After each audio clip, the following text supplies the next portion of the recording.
Des agriculteurs qui doivent plus que jamais s'adapter aux attentes des consommateurs, à la crise sanitaire aussi. Certains se diversifient.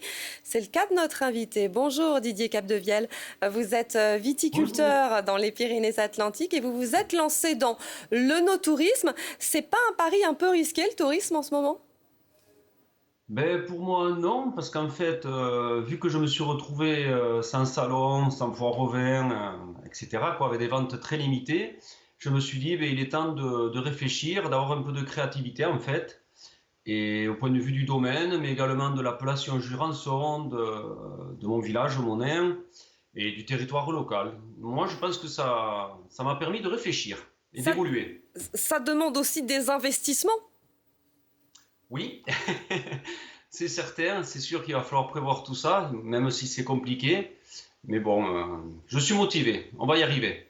Vous allez y arriver. Concrètement, expliquez-nous un petit peu l'impact de la crise sanitaire sur vos ventes, sur vos débouchés. Ça a été catastrophique ou vous avez réussi à limiter la casse, si j'ose dire ? Voilà, c'est tout à fait ça. J'ai limité la casse en fait pour l'année précédente, hein. C'est vrai, comme je disais avant, que ça a été très dur ben, de ne plus faire aucune foire, aucun salon, de portes ouvertes. Vous voyez, on n'a plus rien, les restaurants fermés, donc c'est vrai que les ventes ont été compliquées. On a bricolé, la fin d'année quand même a réussi à sauver un petit peu les meubles, hein. Et l'été précédent aussi quand même. C'est ça qui fait plaisir, les touristes sont revenus en fait, les Français sont revenus dans le coin, dans la région, ce qui a permis de faire quelques ventes et de me donner des idées aussi, justement, comme je vous disais, pour les motiver à revenir. Voilà. Pour continuer à se faire connaître, à élargir ses débouchés, est-ce qu'Internet est une solution ? C'est une solution, c'est sûr. Et moi, je suis présent sur les réseaux sociaux, bien entendu. J'ai complètement refait mon site internet, complètement mis à jour. Il est plus agréable à voir, il est plus complet. C'est vrai qu'il faut passer par là parce que actuellement, sans ça, c'est vraiment très compliqué, je pense. Oui, La crise ça sanitaire. suffit pas, bien sûr, hein, mais ça aide. La crise sanitaire, elle a changé les habitudes des Français. Ils n'ont jamais autant consommé local, français, bio, près de chez eux. Ils ont redécouvert les vertus du circuit court. Est-ce que ça aussi, vous le constatez ? Ben, ça se remarque quand même, justement, on voit que les gens reviennent, hein, reprennent les habitudes qui avaient été plus ou moins perdues précédemment, quoi, dans les années précédentes.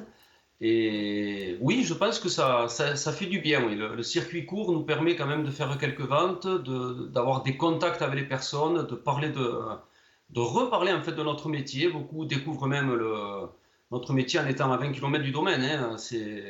Ça aide, oui. Franchement, ça fait du bien. il y, a, Oui, il y le a eu des, contact humain. il y a eu des mesures de soutien via le fonds de solidarité. Bruno Le Maire avait annoncé à la mi-janvier un coup de pouce supplémentaire pour les viticulteurs. Ça a été une bouffée d'air, pas suffisante peut-être ?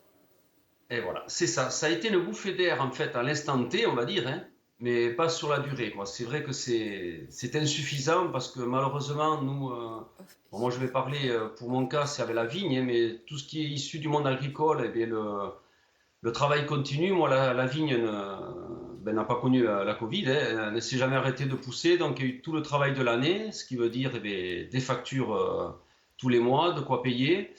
Et malheureusement, sans aucune rentrée, vu que, bon, comme on disait avant, hein, tout est fermé, tout est annulé, c'est vrai que c'est pas suffisant. Il en faudrait plus sur la durée, en fait, parce que même, il y a eu les prix garantis par l'État, mais ce qu'il faut dire, c'est que même s'ils sont décalés d'un an, comme les mensualités d'autres prix, il y a eu des aides quand même un petit peu avec les banques, mais tout ça, un jour ou l'autre, il faudra bien le rembourser, et c'est là que ça va piquer, que ça va être compliqué, quoi. Merci beaucoup Didier Capdevielle d'avoir été avec nous et puis on vous souhaite bien sûr beaucoup de succès dans votre projet de no tourisme. Merci à vous.